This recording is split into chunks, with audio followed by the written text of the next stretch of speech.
અમદાવાદમાં વિમાન દુર્ઘટના બની હતી અને આ ગોઝારી દુર્ઘટનામાં 200થી વધુ લોકો મોતને ભેટ્યા હતા। જ્યાં વિમાન દુર્ઘટના બની હતી તે બીજે મેડિકલ કોલેજમાં કેટલાક વિદ્યાર્થીઓ મેડિકલનો અભ્યાસ મેળવતા હતા। તેમાંથી દાહોદના પણ કેટલાક વિદ્યાર્થીઓ ત્યાં અભ્યાસ કરતા હતા। જ્યારે વિમાન દુર્ઘટનામાં કેટલાક વિદ્યાર્થીઓ પણ મોતને ભેટ્યા છે તો કેટલાક વિદ્યાર્થીઓ ઈજાગ્રસ્ત પણ થયા છે। મળતી માહિતી અનુસાર દાહોદના 15 જેટલા વિદ્યાર્થીઓ મેડિકલનો અભ્યાસ મેળવવા બીજે મેડિકલ કોલેજમાં હતા।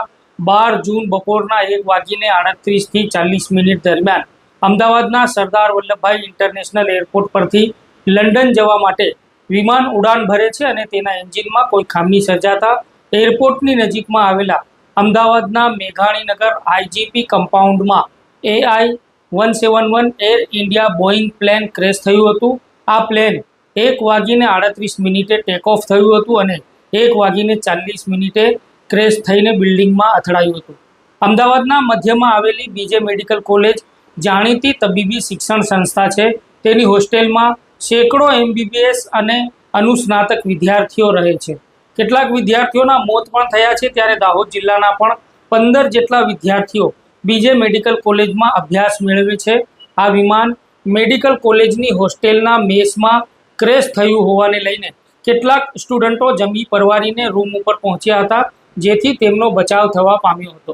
આજે બપોરના સમયે 8 જેટલા વિદ્યાર્થીઓ પોતાના ગામમાં પરત આવતા માતા પિતા અને સ્ટુડન્ટોમાં ભાવુક દ્રશ્યો સર્જાયા હતા। તેમને ગઈકાલે બનેલી આખી ઘટનાને વર્ણવી હતી। ત્યારે માતા પિતા પણ પોતાના બાળકોને દેખીને ન માખે રડતા જોવા મળ્યા હતા। ત્યારે આ મામલે તેમના પરિવારજનોએ શું જણાવ્યું હતું, સાંભળો।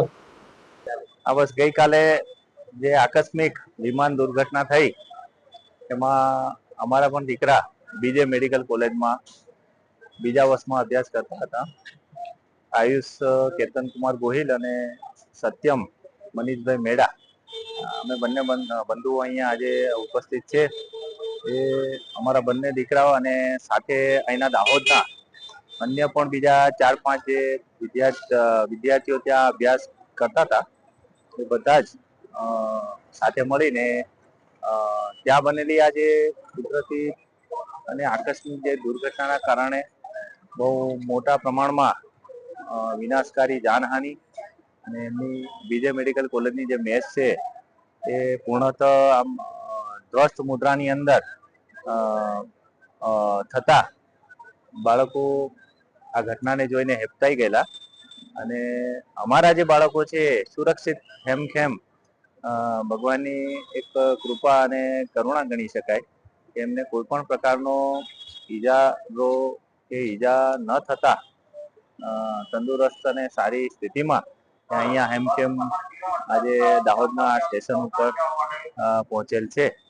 જો આપ આવા જ મસાલાથી ભરેલા વિડીયો જોવાનું પસંદ કરો છો તો DNA ન્યૂઝને YouTube ઉપર સબસ્ક્રાઇબ કરીને અમારી સાથે જોડાઓ। બેલ આઇકન દબાવીને દરેક સમાચારની નોટિફિકેશન તમારા મોબાઈલમાં મેળવો। ફેસબુક અથવા ઇન્સ્ટાગ્રામના પેજ ઉપર આપ અમને જોઈ રહ્યા છો તો ત્યાં અમારા પેજને ફોલો કરો, લાઈક કરો। સાથે જ અમારા સમાચારોને તમારા ગ્રુપોમાં શેર કરો। આવી જ લેટેસ્ટ જાણકારી સાથે ફરી પાછા મળીશું। ધન્યવાદ।